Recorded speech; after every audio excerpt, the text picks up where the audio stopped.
Welcome into the Hustle Show podcast, Final Four edition. It is set here. This is the finale of the Hustle Season 2. Chris Thurston, Kelly Stewart, Adam Trigger. I am Drew Martin. We are presented by Viva Tequila Seltzer, refreshing and drinkable hard seltzer, 88 calories, 0 carbs, 0 sugar, 4.5% ABV. Viva, the perfect drink for your post-game or pre-game celebrations, as it was created with the active lifestyle in mind. VivaTequilaSeltzer.com. Hustle 20 at checkout takes 20% off your order wherever you get it shipped to. Also powered by WagerTalk.com. You're looking for some free plays, guys, check it out. WagerTalk.com. Also the best free live odds in the industry when we're talking sides, totals. That's where we're looking, where these lines are available.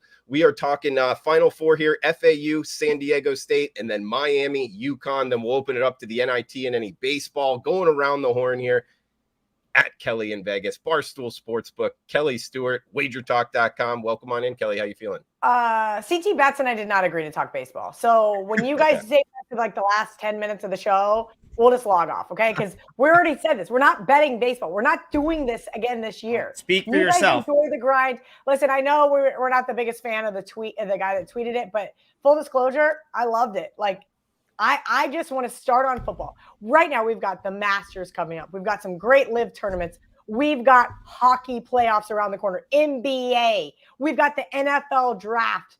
We've got transfer portal already happening for college basketball.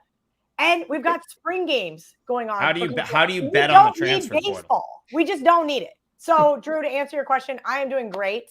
My liver is still not recovered from New York City. My heart will probably never recover, but I'm doing very well. And man, I need a team to come through for me, and we'll talk about it here when we get to that game. We'll get some Final Four winners from Kelly and maybe a little beach time in the offseason for KIV. We got Chris Thurston at CTBets16 on Twitter. CT was bringing the heat last show, man. Oh, man, that analysis, spot on. CT, welcome in, buddy.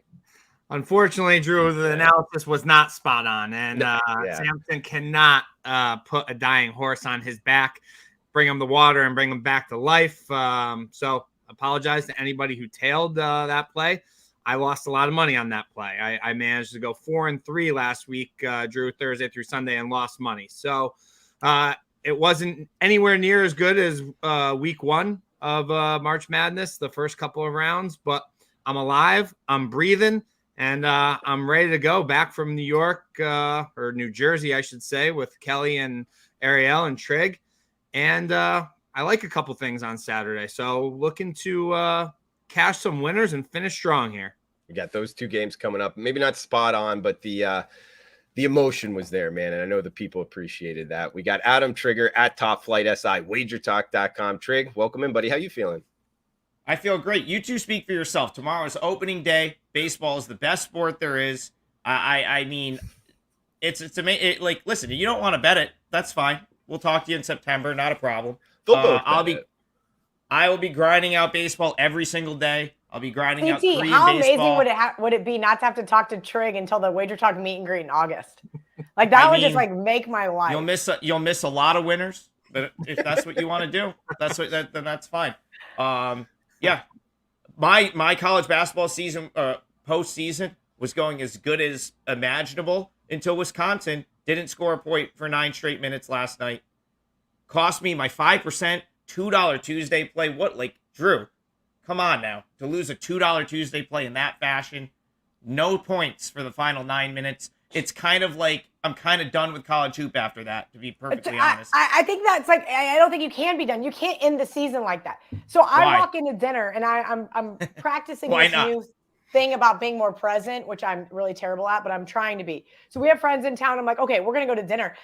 They're up 41-29. Like, I don't even need to check the phone. I'll go to the bathroom, just make the final score. It was good. I go in and I was like, this can't be right. This cannot be right. I walk outside to get better cell phone reception. Can you imagine being a Wisconsin Badgers fan? I would just, like, K-State broke my heart. I was really disappointed. But my God, they didn't do that to me. Yeah, I was live on radio last night, and I had Wisconsin plus 1.5 as well. And I didn't even want to do the show anymore. I wanted to smash everything and just walk out of studio. It was. CC, do you guys have a TV in your Oh, radio studio? So you were watching it live. I was watching it live. Oh yeah. I'm actually just glad I didn't have to watch. I think it's like the only like solace that I have in that, because if I had to watch that live, you're right, I would have trashed the studio and left. Yeah, it was painful. It was coming too. You could feel it with about 6 minutes to go, and then it looked like you could feel that they weren't going to score for 9 minutes. How does that even? Not that they weren't going to score, but Wisconsin got outplayed all second half. It was unbelievable. And the crazy thing is, if we get one of those foul shots at the end, and it probably lands one, and we cash. So it's an even worse beat. But other than that, college hoop has been great. I might bet this weekend. I don't know. Like, there's 4 games left. NIT final, 2 Final Four games, national championship on Monday. All the lines are incredibly tight. Yep. I'm sitting on a UConn 30-1 ticket to win the whole thing. I don't even know if I need to bet, Cal. I don't know. Finishing it with a UConn 30-1 win would be good enough for me. I kind of feel the same, and I was going to save it till we got into the games, and I wanted to ask your guys' opinion because I respect it. So I talked to Brett about it this morning, and essentially we just decided let it ride. So Chris and Adam know that K-State cost me a lot in the Calcutta. Bottom line, when I got the numbers, I was on the flight to Detroit Sunday morning. I'm like, okay, reality is set in. K-State lost, not going to Houston, cancel your flight there. Figure out your opportunity here with, San Diego State being a dog versus Creighton. They're the last team I had alive. I elected not to hedge versus Creighton. San Diego State got the job done by the grace of God. And now I'm free rolling. But the amount of money that each team, so if you win the round of, 64, you get paid 1%. And it keeps going up. It's a pretty sizable chunk. Divided by 4 guys, it'd be about $100,000 each. And I don't know what to do. I don't know if I'm free rolling because we've already got money in the proverbial bank from them beating Creighton. K-State was a really expensive loss, unfortunately. But I don't know. What would you guys do? Would you guys throw a little bit on FAU money line and just guarantee yourself a little bit more money? I've never really been in this position before because, Trig, you've got 30-1 on UConn. So you're right. Why bet the game? Well, I've essentially got $100,000 on SDSU money line. Yeah. Do I somehow call a bunch of people and say, hey, I need to get some bets down on the other side to guarantee myself $50,000? First of all, you don't take the money line there. You would bet +2. The +2, yes. Yes, because there's plenty of chance these I games. can middle. Chance you can middle. Plenty of games and land 2. Like, you would bet +2.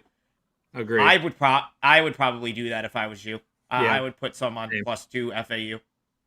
I mean, I don't know if I'll hedge UConn, but I don't know if I love UConn in the semi. But it's like I didn't risk it. Like, I don't know. I think that's the thing. I have 500 no risk, at 30-1. right? Like, not. So crazy. Because San Diego State won, we're now, I have no risk. The way the Calcutta works is you pay at the end of the year. 100K is different. Like, so I'm live for 15K on UConn.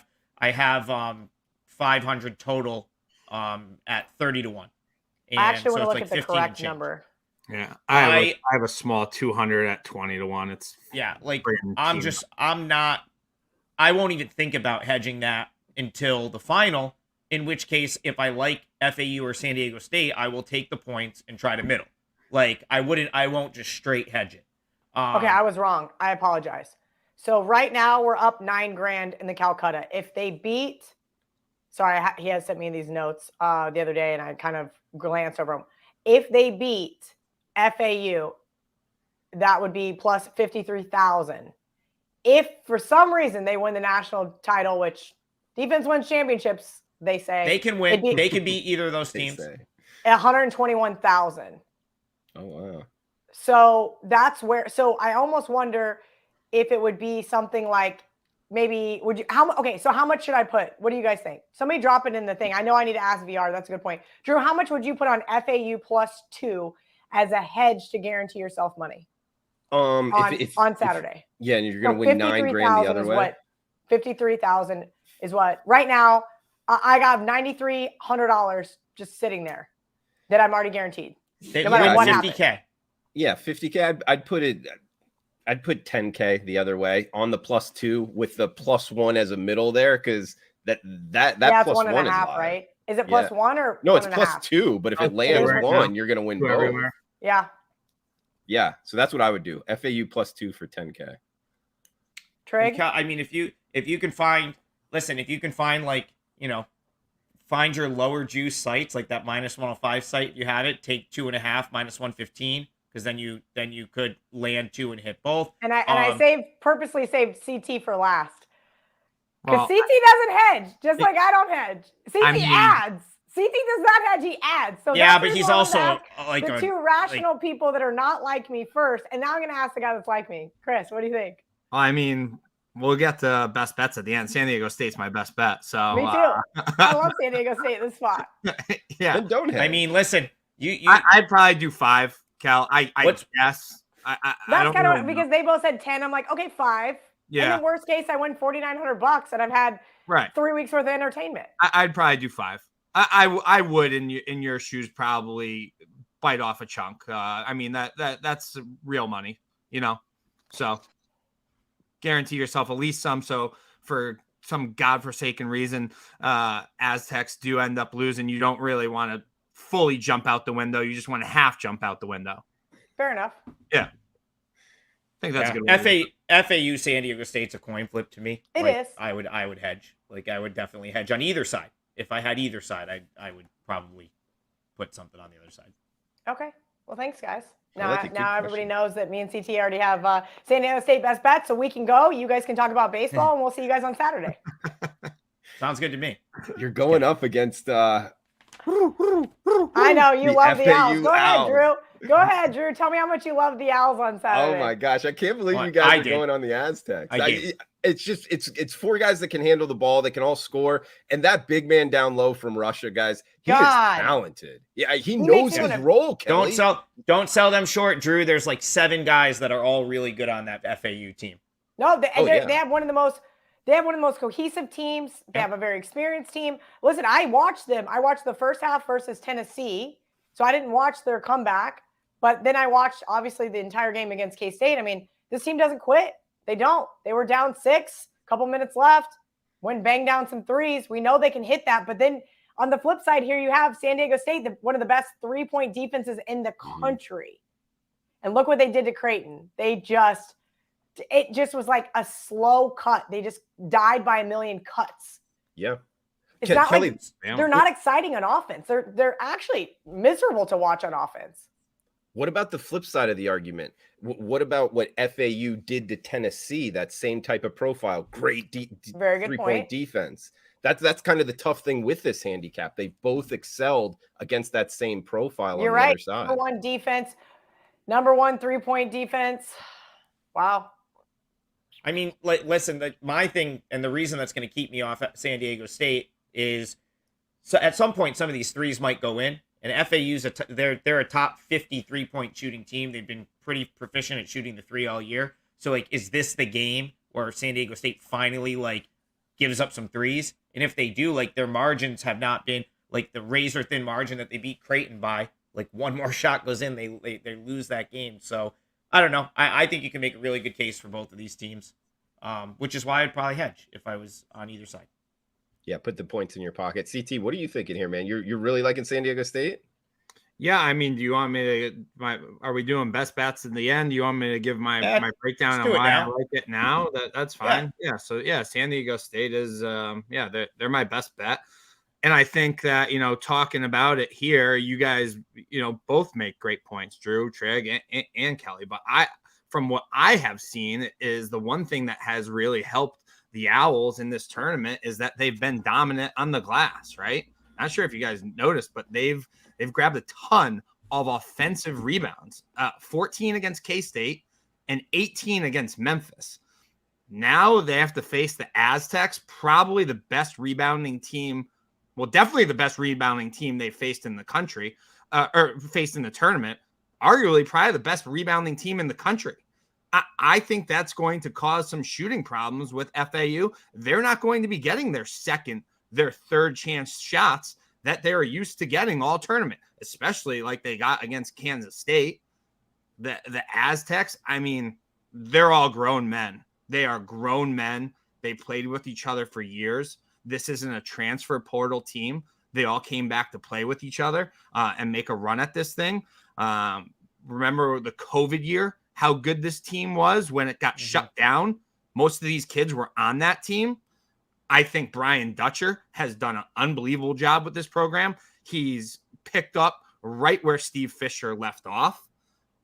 Can they win in a shootout game? No. I will sit here and tell you they cannot. But can they win a sloppy, grinded out game?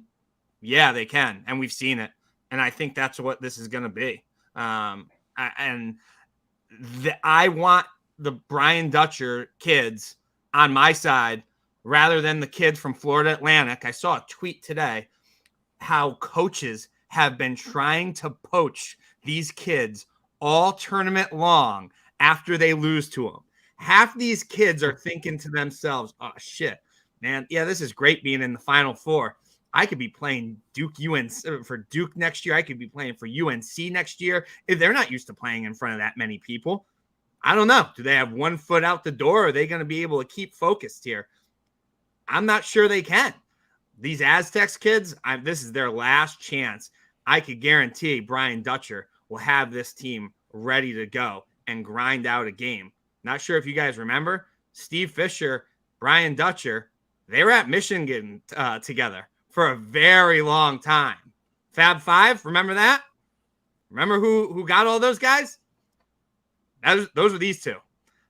I'm going to put my money on the Aztecs and the defense, and man, their offense is really sloppy. But man, when it comes down to it and they need to knock down some shots, all we heard about was how good Matt Bradley was, right? He hasn't even been relevant.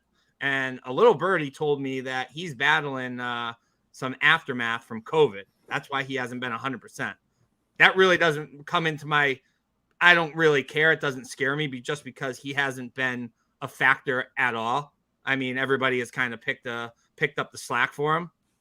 I like the Aztecs. They're my best bet. Florida Atlantic is not going to the finals. Plain and simple.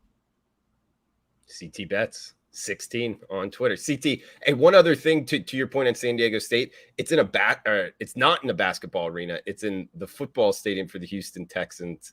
And their 3-point defense up against FAU that likes to shoot a lot of 3-point shots, the depth perception behind the basket. Is that anything you think might help them as well? The shots not falling for FAU as much? It seems like whenever we go to the Final Four, right? Or to me it does. Whenever we go to the Final Four, it seems like the shots are harder to fall. Yeah. That's what I've just got out of it for watching it for so long. So, yeah, that's you bring up a pretty good point there, Drew. I mean – And I thought that was interesting what you said, kids trying to pull them. I guess, yeah, that would be the case. I wonder how much that's happening just across college basketball. Maybe not. But FAU plays in front of 2,900 people in Boca Raton, and they're going to be playing in front of more than 70,000. I don't know. That's wild. I mean, it really is, though. To think about it. A lot of those kids are definitely going to be gone. You think Dusty May is going to be back at Florida Atlantic next year? Gone. Get the Come Dusty on. May's gone. No chance. Lane Kiffin stayed for how long? 3 or 4 years, right? Yeah, but Lane didn't really have another choice. I wasn't here. I wasn't hearing Dusty May linked to any jobs prior to this, but I mean, now you get a team to the Final Four. I have to imagine, right? Everyone will be calling you. You bring a team this deep. I don't think he would take. He's not going to take some trash job just to get out of there, though, because unless all his kids leave. But like, I think the thought was that a lot of them would be back next year. But like now, like you said, like now you got to a Final Four. I mean, like, does that change things for people that Everyone's in the transfer portal, though. Like, Chris, you're probably in the transfer portal. I might be in the transfer portal. Literally every human being is in the portal, so I don't even – it's like all these – it sounds like you like Florida Atlantic, and all you've been doing is talking about how you're not going to bet the game. So why don't you just come out and say you're betting Florida Atlantic? I haven't bet it yet. I mean, that's what it sounds like to me, Chris, Cal. What does it sound like? You want to know what? It sounds like he's just treading water right now. Treading water is correct. If I was going to bet that game, I would probably bet Florida Atlantic. I can't see myself on San Diego State. Yeah, you're my best friend. I know you better than anybody in the world. You're not going to sit the game out. So you're better. I very well might. You want to know why? Because there's 15 baseball games on Saturday. I already have action on UConn. I don't need to bet these games. They're just other games. Perfect. Not. He's going to be sweating out the 7-horse at the Florida Derby. What else has he got? Listen, like these are just this is sports betting right here. Like the big games, they're just 2 more basketball games. Like they're just other games. Kel, 9 seeds are lower to make the Final Four. 0-9.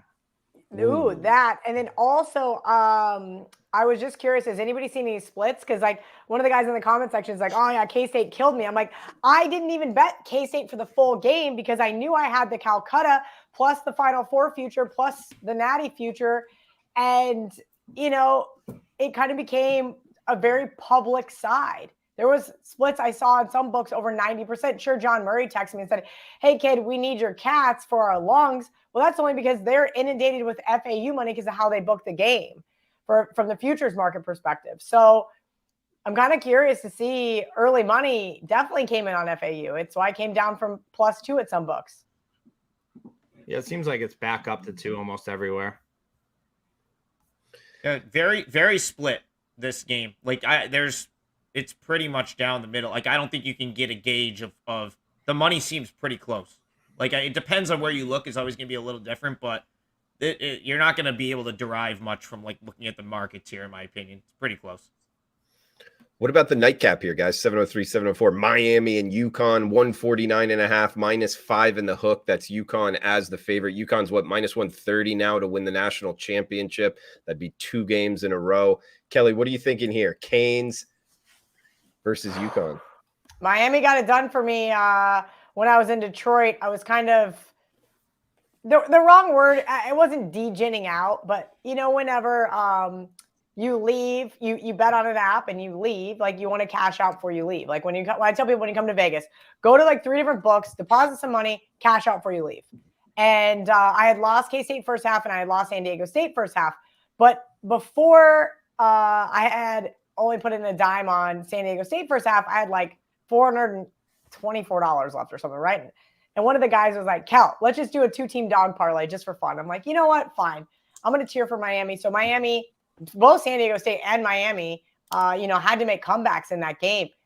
But God, Nigel Pack looks great. Isaiah Wong looks great. Larinaga is like 100 years old. It doesn't matter. He's coaching his ass off. Miami has just been that really scrappy underdog all tournament. And everybody keeps waiting for this team to not be there. And they just keep showing up. There's been a couple of exceptions, as I mentioned, where they were down early, but that was the first game with their big man back. And outside of that, they haven't had any scares. I mean, wire to wire, they beat Houston. That was kind of scary for them against Texas. They were down big and they knocked down those shots and they stood in, front of a really adverse time and able to get a win. I don't want to bet against this Miami team right now.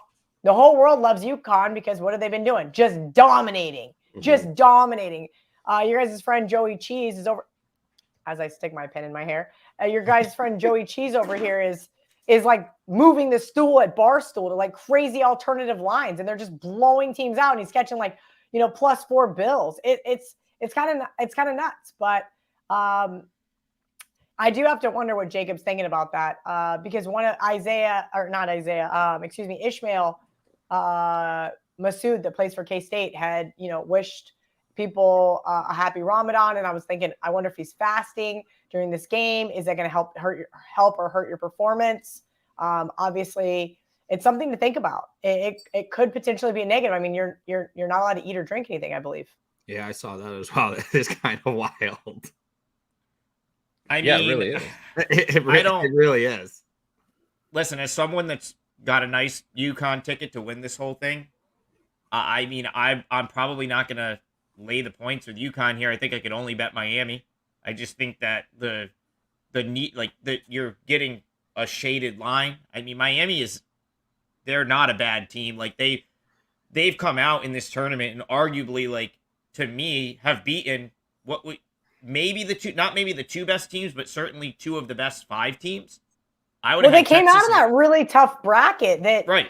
Texas looked really dominant in some of their wins. Houston, even though they were down early to Auburn, and I was watching the game with UNCT at the Viva party in Hoboken. They dominated Texas, Arizona. That game.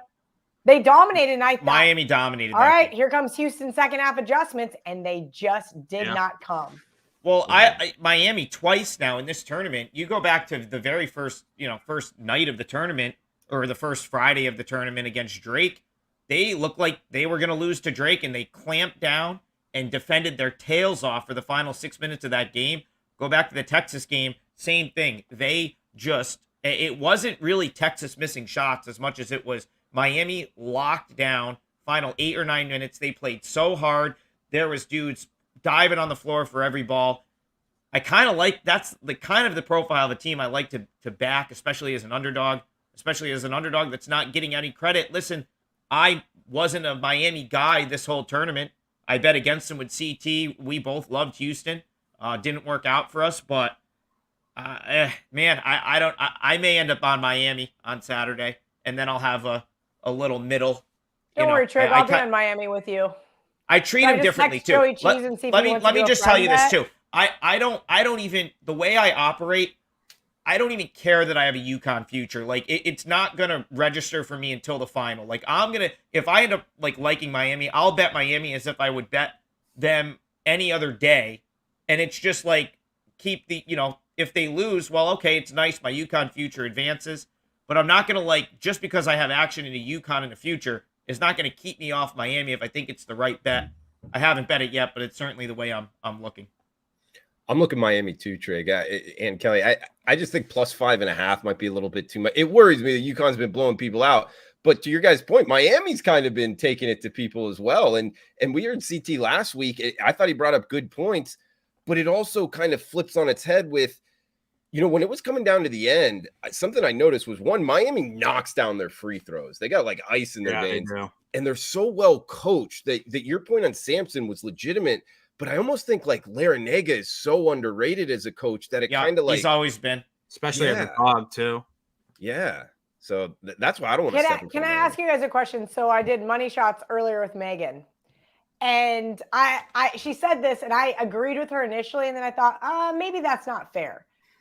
But who has UConn beat to get where they are? I haven't seen. Yes, they've been impressive. They got a pretty good draw. But that's what I mean. Iona, St. Mary's, Arkansas off that crazy they ragdolled Gonzaga. Gonzaga, they got still kind of absolutely ragdolled because Gonzaga had just came off that UCLA game. That's what I mean. Like K-State had just came off that overtime win over Michigan State. What did they have left in the tank? It's tough to do when you're playing hard teams. I don't think UConn's really played anybody that was that impressive. I mean, St. Mary's beat up on VCU. Iona hung around for the first half. That was really it. Arkansas off that KU upset. Gonzaga off that crazy win where they should not have beat UCLA.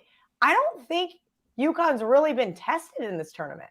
I think Miami's going to test them. They haven't been tested because they've absolutely just demolished the teams they've played. It's not like Arkansas, Gonzaga are bad teams. St. Mary's was a bad matchup for them, but UConn just squashed them in the second half. Yeah, but in the second half, every single one of these teams, Iona was in there until the second half. St. Mary's was in there in the second half. But they have a big in Sinogo that's better than any big in the country, and he's playing like it. So they've been able to make the adjustments, play through the post, and they're also hitting like 40-something% from three. So maybe this is where the regression comes for UConn. Put them in a place where it's tougher to shoot the three in a football stadium. All of a sudden, the threes aren't falling. Maybe things get a little bit tougher for them. Miami didn't even attempt a three. Final 8 minutes of the game against Texas? They made that comeback without. They didn't need to. All they was just post up. They didn't need to. That was. I sat right down and was like, this is over. This is ugly. We're just hanging out. And every time I kept looking over the TV, I was talking to one of the gamblers at the Barstool event. He's like, I got Miami here. What are you thinking? And I'm going, I'm thinking Texas doesn't have an answer all of a sudden, right? And they didn't need to hit a monster 3. They didn't need to do anything. They just chopped away at Texas until Texas had nothing left. So Cal, UConn definitely has an answer, but what UConn hasn't experienced yet in this tournament is like getting punched in the mouth and then potentially responding to it. They blew out Iona. I was at the St. Mary's game. That was like close at half, and then they came out. They were never really tested in the second half. Demolished Arkansas. That one was over before it started. Demolished Gonzaga. That one was over before it started. So what? Outside of beating Alabama on a neutral court this year, who have they played and had an impressive win over? Well, I was at the Marquette game, and they murdered Marquette, and it was very impressive. But then Marquette turned around and beat them in the Big East Conference. Yeah, I don't know. The Big East tournaments, like these teams, like I never know if teams actually care. Like they're already in. I don't put a ton of stock in that. Listen, UConn's a really good team. They're on talent wise, they're the best of the 4 teams left. They're the most dominant, but it doesn't necessarily mean they're going to win a one-off game against a very capable Miami team. That's kind of what I'm saying here. So when it comes to the number, I almost think that you're getting a little bit of value with Miami. And I just have to figure out if I'm willing to sort of, go to battle with them against UConn, or I just want to step aside and let it play out because UConn is potentially that good. And Kelly, you bring up a good point of who have they played in the tournament, and you're right. I mean, this isn't the rockiest road to the Final Four by any means, by a long shot. But you also got to factor in they did come from the Big East. They beat Marquette, they beat Creighton, they beat some solid teams along the way. You bring up Alabama. But also add on top of that, this tournament, there's been as many upsets as I can remember. It's not like anybody's road was really tough. Like in compared to years past, Miami's is probably the toughest, and it's not the toughest road out there. I think that's what I'm getting at. And but also sometimes that tougher schedule can beat you up. It can take a lot out of you. Granted, the nice thing is they're going to have almost a week's worth of rest to kind of not have tired legs. But that's why I said I think that UConn had some advantageous wins over teams that had left their heart and soul out on the court the previous game. Yeah. No, it's a good point. And they've really ran over people. This could be one where they win the national championship and we look back and we're like, we should have known that they were the best team, Drew, you're the totals guy. You see the totals and quantify them way better than I do. This feels high, in my opinion. This one feels high to me. If you're gonna go off the fact that they're playing in a football stadium and maybe all the threes aren't falling and stuff, 150, that seems a little high here. I would almost lean toward the under.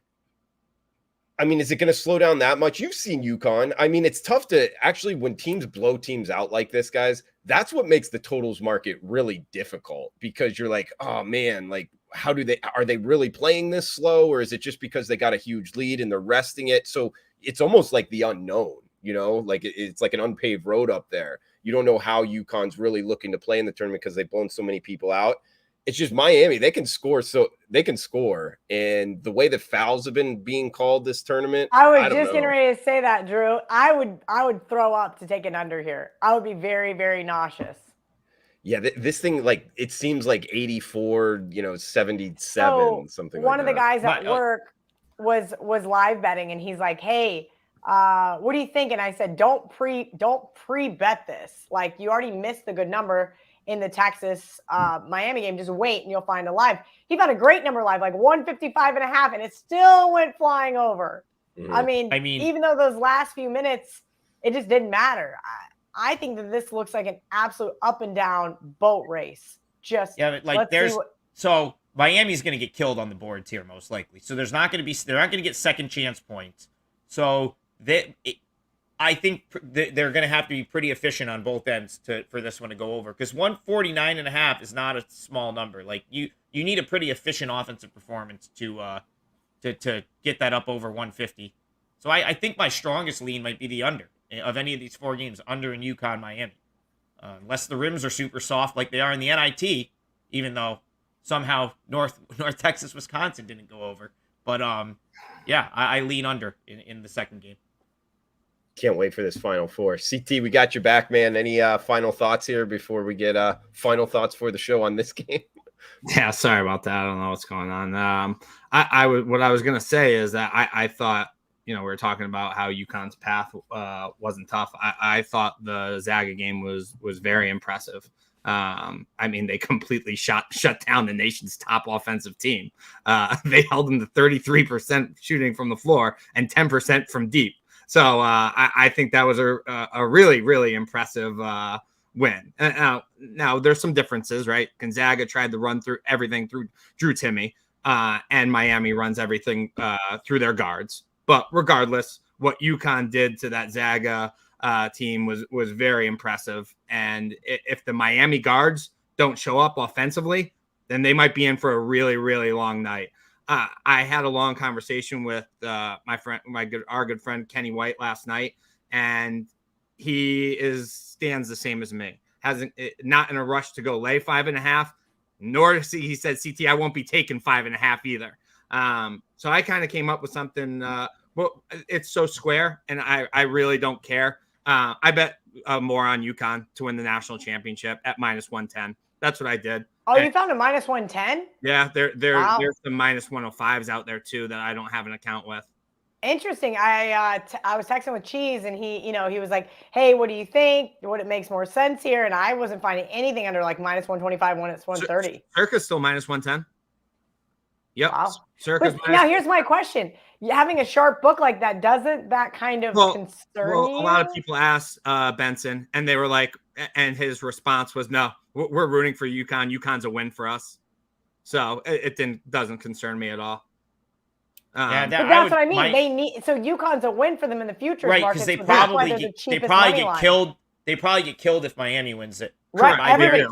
There are guys at the Barstool Sportsbook that have 100-to-1 tickets. Yep. Like that I was talking to the other day in Detroit. I could not believe it. I was like, where was that? And they go right before the tournament started. And I thought people have probably bet FAU and San Diego State along the way, where like UConn's just was never value once the tournament started. I bet they are just not as tied to UConn because of that. Our good friend, I can't believe I forgot to tell you guys this, but Jeff Petch, he has a $200 ticket on Florida Atlantic to win $100,000. That's awesome. Yeah. So maybe what Jeff and I should just do, I'll just call Jeff and be like, "Yo, Jeff, we should just split regardless." Yeah. He called me and asked me what I should do or what he should do. Kelly, said, you're asking the wrong person. Call Brett. And he did. You realize that makes, if either of you are going to hedge, that makes way, way, way more sense, right? Because I know you're going to. If you don't think that the second I get off here before I go on the next podcast, I'm not calling Jeff Petch, it makes way more sense. Work out a deal. You'll get way better odds, like just money line odds, working out a deal with him than you would trying to bet it against a book, because no hold, basically.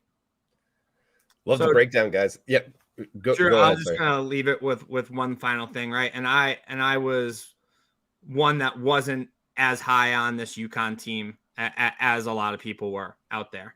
But I'm willing to admit when I'm wrong. And I couldn't believe that before the Gonzaga game that I was able to get +4 -110. I thought that was out of control, right? Now a lot of people are like, "Oh my God, you can get 5.5 with Miami." Like that's out of control, right? So I just said to you, I haven't bet one way or the other, but I'm going to tell you one thing. This UConn team is built different than a lot of other teams and programs out there right now. They play with that chip on their shoulder, and Sonogo is a friggin' grown man in the paint. And wanna know what? The Canes really don't have anybody like him outside of Omir, maybe. And if Omir gets in the foul trouble, turn the lights off. Go to bed. Go to bed. Because they will get run out.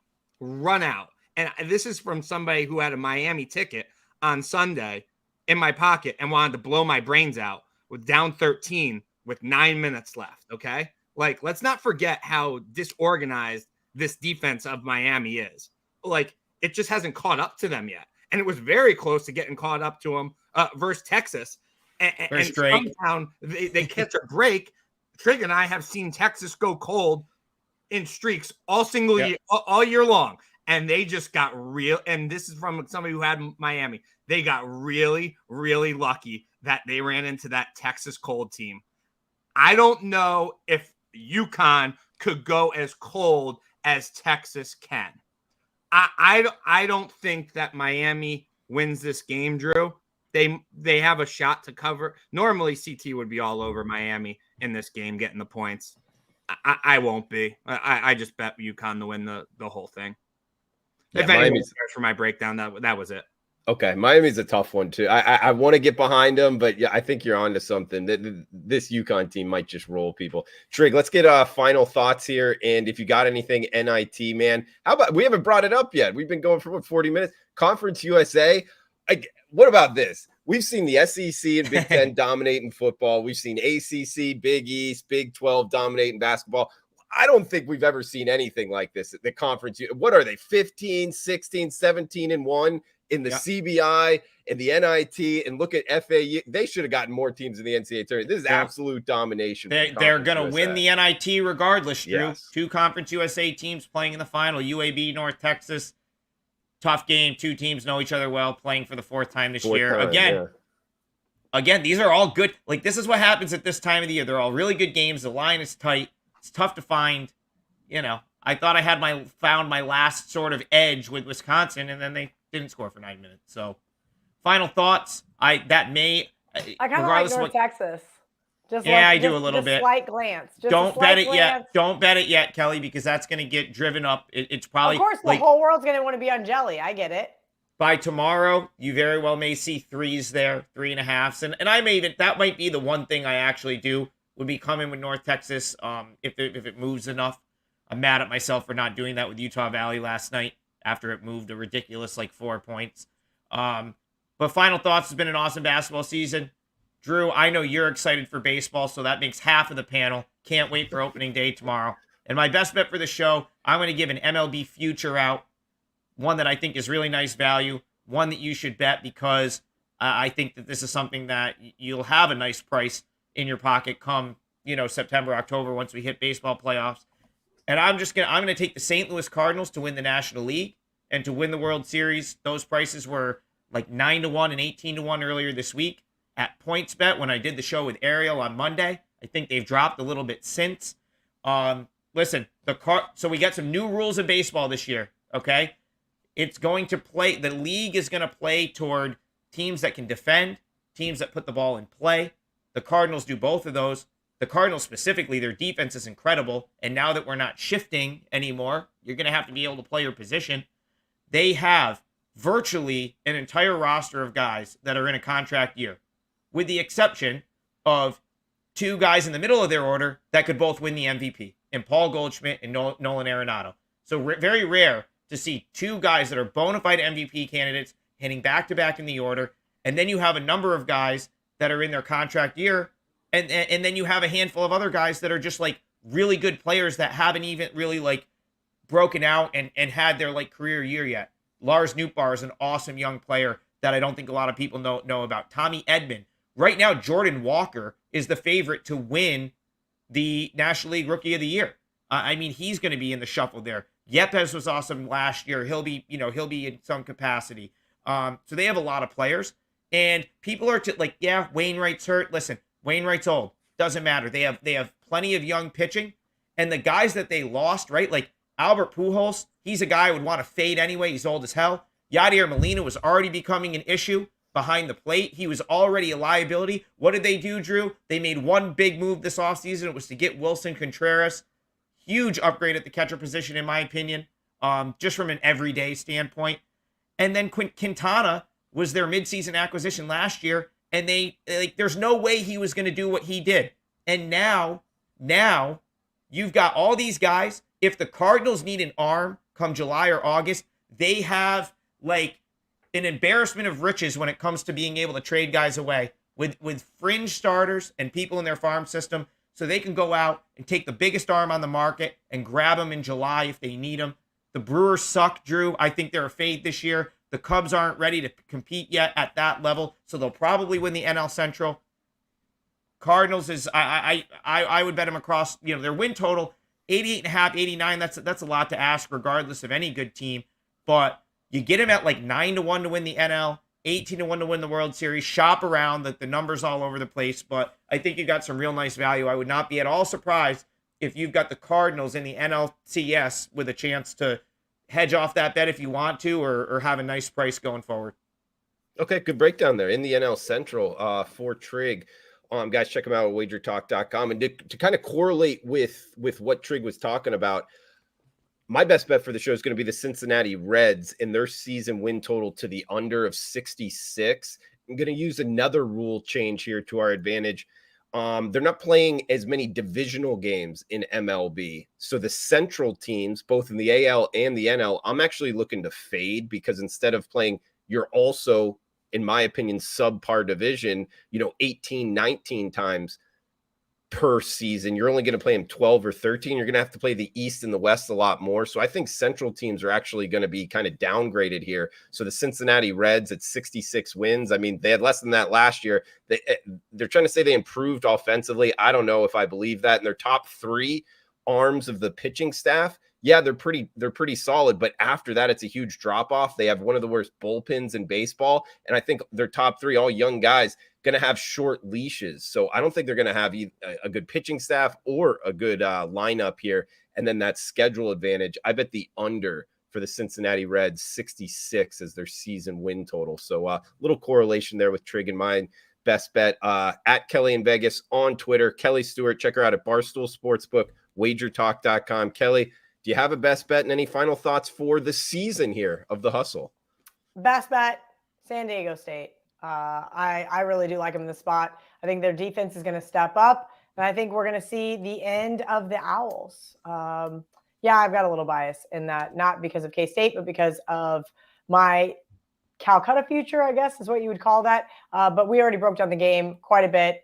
I do think that offensively it concerns me that they can't run with this team, but they have just been able to lock down every single one of their opponents. It has just become a slow crawl. Look what they did to Alabama. Look what they were able to do against Creighton. And even when those teams did take leads, whether it was 8, 9, 10 points, they came back. They were able to just take teams out of the rhythm. And those are the types of teams I want to be able to bet on. So I'm going to take the defense here with San Diego State. Good stuff from Kelly Stewart. Guys, again, we're presented by Viva Tequila Seltzer. Our flavors pair perfectly with our Artisanal Blanco Tequila for subtle and refreshing drinks. Our belief is to live long, live well, and live it up. Hashtag Viva Up. Check out WagerTalk.com. Best free live odds out there. A lot of free sports betting information, premium picks as well. Chris Thurston at CTBets16 on Twitter. CT Bets, man, this is the end. This is the end of the season. You want to do what once a month during baseball? Can we hook you in on anything? Yeah, I'd like to do something with you guys. We'll have to figure something out. It can't be just the end until football. But I'm with Kel. I don't really do baseball. I'm going to play a shit ton of golf, go to the beach, and I'll be banging NHL playoffs. I'll be giving out picks for that. So you can watch. Pucks is back. I love it. Pucks is back. And final thoughts, I guess, is thanks for watching. It was fun season 2 and shit ton of episodes, and we'll be back next year and drink some Vivas, buy some Vivas. You can get them online, right, Drew? VivaTequilaSeltzer.com, deliver right to your doorstep.